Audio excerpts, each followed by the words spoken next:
이 시각 현재 새누리당은 차기 지도부를 뽑는 전당대회를 진행하고 있습니다. 전당대회 행사장에 정치부 이준서, 정영빈 기자가 나가 있습니다. 현장으로 가보겠습니다.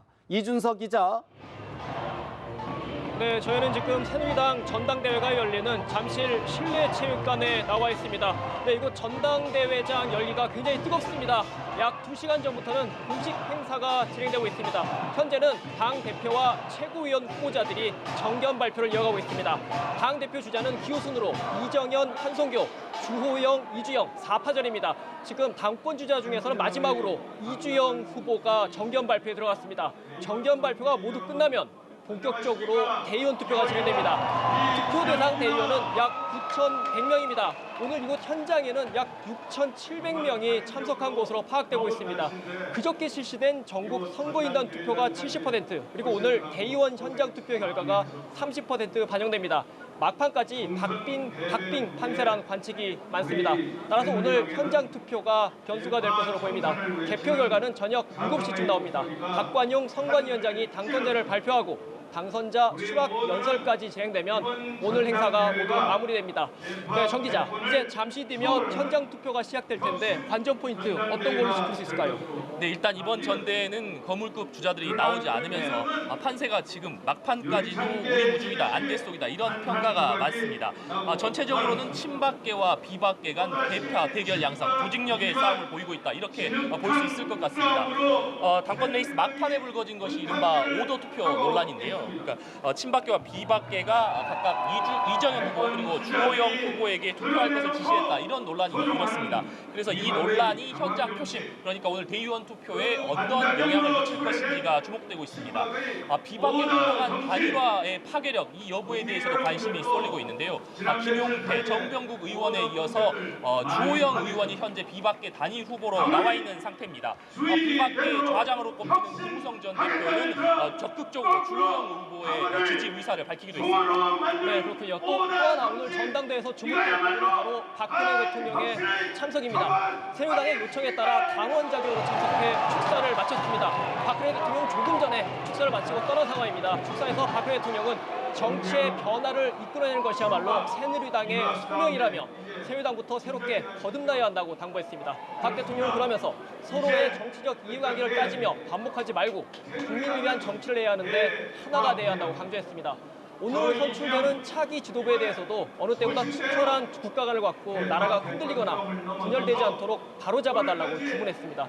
특히 안보 현안과 관련해 대안 없는 사드 비판은 국가와 국민을 위기로 내모는 것이고 안보 문제마저 이념과 전쟁의 틀에서 벗어나지 못하고 있다고 지적하기도 했습니다. 박근혜 대통령으로서는 임기 후반기 정부 운영과 맞물려 누가 새누리당 대표가 되느냐가 주요 변수일 수밖에 없습니다. 네, 정 기자, 그런 측면에서 오늘 전당대회 결과에 따라 향후 당청 관계 그리고 여권의 차기 구도에도 상당한 변화가 불가피할 것 같은데 어떻습니까?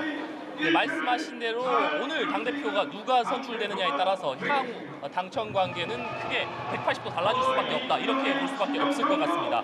박근혜 대통령의 복심으로 꼽히는 이정현 후보 혹은 범친박계 그리고 중립계로 꼽히는 한성교 후보나 이주영 후보가 당선될 경우에는 당청 관계가 박근혜 정부 임기 말까지 문제 없이 흘러갈 가능성이 높습니다. 이들은 당청 관계가 한 몸이 돼야 한다 이런 점을 강조하고 있기 때문입니다. 반대로 비박계인 주호영 후보가 당권을 잡을 경우에는 상황이 완전히 다를 것으로 보입니다. 당청 관계에 상당한 긴장이 이를 것이다 이런 관측이 많이 나오고 있는데요. 주 후보는 그동안 당청 관계는 수직적인 관계가 돼서는 안 된다. 그리고 여의도는 청와대 출장소가 아니다 이런 발언을 하면서 해왔기 때문에 당청 관계에도 상당히 변화가 있을 수밖에 없다 이렇게 보입니다. 네, 정 기자가 지금 주로 당청 관계에 미칠 파급을 설명했는데 여권의 차기 구도, 잠룡들의 입지에도 상당한 변화가 불가피할 것 같은데 어떻습니까? 네, 말씀하신 대로 친박계 이정현 후보가 당선됐을 경우에는 반기문 대망론이 힘을 받을 가능성이 높습니다. 왜냐하면 호남 출신의 이정현 후보 그리고 보수층의 뿌리인 대구 경북 거기다가 반기문 총장의 충청권이 결합되는 이른바 삼각벨트가 만들어지면서 반기문 대망론이 힘을 받을 것이다 이런 관측이 나오고 있기 때문인데요. 반면에 비박계 단일 후보인 주호영 후보가 당선됐을 경우에는 비박계 잠룡들의 존재감이 커질 것이다 이런 관측이 나오고 있습니다. 특히 비박계 단일화를 앞장서서 이끌고 주도했던 김무성 전 대표가 최대 수혜자가 될 것이다 이런 관측이 나오고 있습니다. 여기다 비박계 단일화를 물밑에서 조율한 것으로 알려진 오세훈 전 서울시장, 그리고 남경필 경기지사, 그리고 원희룡 제주지사의 존재감도 부각될 가능성이 있습니다. 중립을 내세우는 위주영 후보나 한성규 후보가 당선될 경우에는 특정 잠룡에게 쏠림 현상은 나타나지 않을 것으로 보이는데요.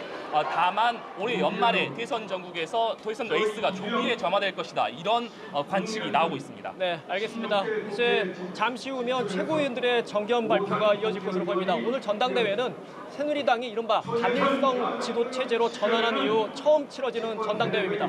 기존의 집단 지도체제와 달리 당대표의 권한은 한층 막강해집니다. 그 결과는 이제 곧 진행될 대의원들의 현장 투표에서 결정됩니다. 지금까지 새누리당 전당대회장에서 전해드렸습니다.